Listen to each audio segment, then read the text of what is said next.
आई वडील हे घराचे दोन आधारस्तंभ आहेत आणि या आधारस्तंभाच्या बाबतीमध्ये कुठलाही निर्णय घेत असताना योग्य तो निर्णय घ्या.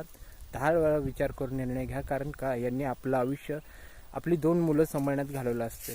म्हणून जरा घरात वाद झाला म्हणून आपण लगेच त्यांच्या विरोधात किंवा घर कुटुंब सोडून किंवा वेगळं राहण्याचा विचार करण्याचा प्रयत्नसुद्धा करू नका. कारण का याच आईवडिलांनी आपल्या कुटुंबात आपल्या 2 मुलाला चांगलं सांभाळलेलं असतं.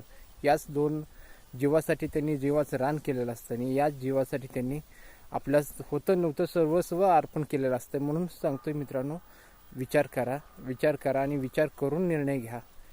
कसं असतं, एखादं कुटुंब फुटलं की त्या कुटुंबाची ताकद निघून जाते. ते कुटुंब क्षीण होतं आणि त्या कुटुंबामध्ये पहिल्यासारखी ताकद राहत नाही.